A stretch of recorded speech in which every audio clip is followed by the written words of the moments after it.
ನಮಸ್ತೆ ಟಿವಿ 20 ಕನ್ನಡ ವಾಹಿನಿಗೆ ಸ್ವಾಗತ. ಹಳಿಯಂಗಡಿ ಸಮೀಪದ ಕಂಡೇವು ಎಂದು ತುಳುವಿನಲ್ಲಿ ಕರೆಯಲ್ಪಡುವ ಖಂಡಿಗೆ ಶ್ರೀ ಧರ್ಮ ಅರಸು ಉಳ್ಳಾಯ ದೇವಸ್ಥಾನದ ವಾರ್ಷಿಕ ಜಾತ್ರೆ ಅಂಗವಾಗಿ ನಂದಿನಿ ನದಿಯಲ್ಲಿ ಇಂದು ನಾಮಕಾವಸ್ಥೆಗೆ ಮತ್ಸ್ಯ ಭೇಟಿ ನಡೆಯಿತು. ನಂದಿನಿ ನದಿ ಕಲುಷಿತಗೊಂಡ ಕಾರಣ ಮೀನು ಹಿಡಿಯುವ ಆಸಕ್ತರಿಲ್ಲದೆ ಮತ್ಸ್ಯ ಭೇಟಿ ಸಂಪೂರ್ಣ ಸೊರಗಿದ್ದು ಮೀನುಗಳ ಅಭಾವ ಭಕ್ತರಲ್ಲಿ ನಿರಾಸೆ ಮೂಡಿಸಿದೆ. ಖಂಡಿಗೆ ಜಾತ್ರೆಯ ಪ್ರಯುಕ್ತವಾಗಿ ಋಷಭ ಸಂಕ್ರಮಣದ ದಿನದಂದು ಮೀನು ಹಿಡಿಯುವ ಜಾತ್ರೆ ನಡೆಯುತ್ತೆ. ಹಳಿಯಂಗಡಿ ಸಮೀಪದ ನಂದಿನಿ ನದಿಗೆ ಏಕಕಾಲದಲ್ಲಿ ನೂರಾರು ಮಂದಿ ಹಾರಿ ಮೀನು ಹಿಡಿಯಲಾರಂಭಿಸುತ್ತಾರೆ. ಈ ಮತ್ಸ್ಯ ಭೇಟಿಯ ಹಿಂದೆ ತುಳುನಾಡಿನ ವಿಶಿಷ್ಟ ಆಚರಣೆಯ ಹಿನ್ನೆಲೆಯಿದೆ. ಉಳ್ಳಾಯ ದೈವದ ದೇವಸ್ಥಾನದ ಮುಂಭಾಗದ ನಂದಿನಿ ಹೊಳೆಯನ್ನ ಕಂಡೆವು ಕರಿಯ ಎನ್ನುತ್ತಾರೆ. ಆದ್ದರಿಂದ ಉತ್ಸವದ ಅಂಗವಾಗಿ ನಿಗದಿಪಡಿಸಿದ ದಿನದಂದು ಇಲ್ಲಿನ ಗ್ರಾಮದ ಜನರು ಕಂಡೆವು ಕರಿಯದಲ್ಲಿ ಮೀನು ಹಿಡಿತಾರೆ. ಈ ದಿನದ ಹೊರತು ಬೇರೆ ದಿನದಲ್ಲಿ ಇಲ್ಲಿ ಮೀನು ಹಿಡಿಯೋದು ನಿಷೇಧವಿದೆ.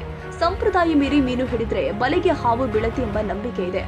ಇನ್ನು ಈ ಬಾರಿ ಮೀನುಗಳ ಅಭಾವ. ನಂದಿನಿ ನದಿಯಲ್ಲಿ ತ್ಯಾಜ್ಯ ನೀರಿನ ಹರಿವು ಹೆಚ್ಚಾಗಿದ್ದು ನದಿಯ ತುಂಬಾ ಅಂತರ್ಗಂಗೆ ಕಳೆ ಬೆಳೆದಿದೆ. ನದಿ ಕಲುಷಿತಗೊಂಡ ಹಿನ್ನೆಲೆ ನದಿಯಲ್ಲಿ ಮತ್ಸ್ಯ ಕ್ಷಾಮ ಉಂಟಾಗಿದೆ. ಕಳೆದ 7-8 ವರ್ಷಗಳಿಂದ ಇಲ್ಲಿನ ವಸತಿ ಸಮುಚ್ಚಯಗಳ ಯುಜಿಡಿ ತ್ಯಾಜ್ಯ ನೇರವಾಗಿ ನಂದಿನಿ ನದಿಯನ್ನ ಸೇರಿ ನದಿ ಕೊಳಚೆ ಕುಂಪೆಯಾಗಿದೆ.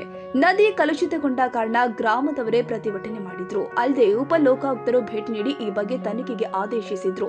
ಆ ಬಳಿಕ ನದಿಯಲ್ಲಿ ಬೆಳೆದ ಅಂತರ್ಗಂಗೆ ಕಳೆಯನ್ನ ಸ್ವಚ್ಛಗೊಳಿಸುವ ಕಾರ್ಯ ನಡೆದಿತ್ತು. ಆದ್ರೂ ಜನ ಮಾತ್ರ ಈ ಬಾರಿ ನದಿಗಿಳಿದು ಮೀನು ಹಿಡಿಯಲು ಉತ್ಸುಕರಾಗಿಲ್ಲ. ಕೆಲವು ಮಂದಿ ಮಾತ್ರ ಮತ್ಸ್ಯ ಬೇಟೆ ಆಡಿದ್ರಿಂದ ಈ ಬಾರಿಯ ಖಂಡೆವು ಆಯನದ ಮತ್ಸ್ಯ ಬೇಟೆ ನಿರಾಶಾದಾಯಕವಾಗಿತ್ತು. ಕನ್ನಡಿಗರ ಮೆಚ್ಚಿನ ನಿಮ್ಮ ಟಿವಿ 20 ಕನ್ನಡ ವಾಹಿನಿ ಇದೀಗ ಟಿವಿಯಲ್ಲಿ ಲಭ್ಯ. ಕರ್ನಾಟಕ ಮತ್ತು ದೇಶ ವಿದೇಶದ 360 ಡಿಗ್ರಿ ಸುದ್ದಿ ವಿವರವನ್ನ ಪಡೆಯುವುದಕ್ಕೆ ಟಿವಿ 20 ವಾಹಿನಿಯನ್ನು ಲೈಕ್ ಮಾಡಿ, ವಿಡಿಯೋಗಳನ್ನು ಶೇರ್ ಮಾಡಿ, ಕಮೆಂಟ್ ಮಾಡಿ, ಸಬ್ಸ್ಕ್ರೈಬ್ ಮಾಡಿ. HCN ಕೇಬಲ್ 842 ನಂಬರ್ನಲ್ಲಿ ಹುಕ್ಕೇರಿ ತಾಲೂಕು ಹಾಗೂ ಸಂಕೇಶ್ವರದ ಸುತ್ತಮುತ್ತಲಿನ ಹಳ್ಳಿಗಳಲ್ಲಿ ಲಭ್ಯ.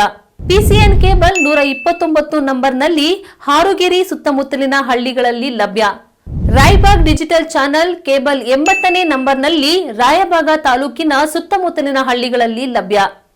UDCN ಕೇಬಲ್ ನೆಟ್ವರ್ಕ್ ಉಗಾರ ಸುತ್ತಮುತ್ತಲಿನ ಹಳ್ಳಿಗಳಲ್ಲಿ ನಿಮ್ಮ ಟಿವಿ 20 ಕನ್ನಡ ವಾಹಿನಿಯೂ ಲಭ್ಯ.